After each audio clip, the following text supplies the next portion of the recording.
TTD పాలక మండలి పలు కీలక నిర్ణయాలు తీసుకుంది. చైర్మన్ భూమన కరుణాకర్ రెడ్డి అధ్యక్షతన తిరుమలలోని అన్నమయ్య భవన్లో సమావేశమైన పాలక మండలి ఉద్యోగులకు తీపి కబురు అందించింది.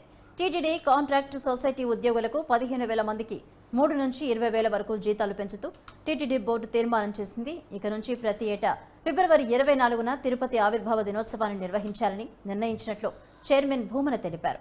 6 రోజుల క్రితం రమణ దీక్షితులు, టీటీడీ అధికారులు, సీఎం వైఎస్ జగన్మోహన్ రెడ్డి అహోబిలం మఠం, టీటీడీ జీఎల్లపై నీచమైన ఆరోపణలు చేశారని, దీంతో రమణ దీక్షితులను ఉద్యోగం నుంచి తొలగిస్తూ నిర్ణయం తీసుకున్నట్లు చైర్మన్ భూమన తెలిపారు. నడకదారిలో గాలిగోపురం, ఆంజనేయ స్వామి ఆలయం వద్ద నిత్య సంకీర్తన అర్చన కార్యక్రమం నిర్వహణకు నిర్ణయం తీసుకున్నట్టు భూమన వెల్లడించారు.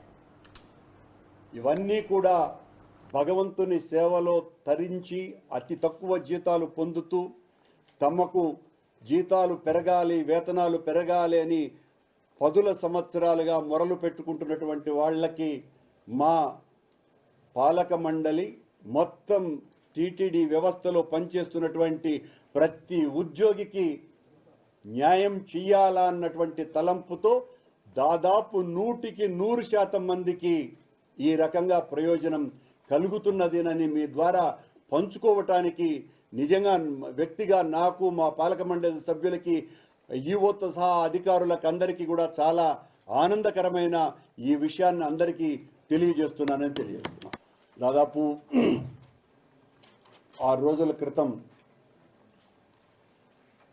టీటీడీలో ప్రధాన అర్చకులుగా ఉన్నటువంటి రమణ దీక్షితులు గారు తిరుమల తిరుపతి దేవస్థానం పైన, టీటీడీ అధికారులపైన, పాలక మండలి పైన, ముఖ్యమంత్రి గారి మీద, అహోబిలం మఠం, ఎంతో పురాతనమైనటువంటి అహోబిలం మఠం మీద, రామానుజాచార్య పరంపర అయినటువంటి పెద్దజీయర్ చిన్నజీయర్ స్వాముల ప్రవర్తన మీద, అర్చకుల మీద, అందరి మీద నీచమైనటువంటి ఆరోపణలు చేసిన కారణంగా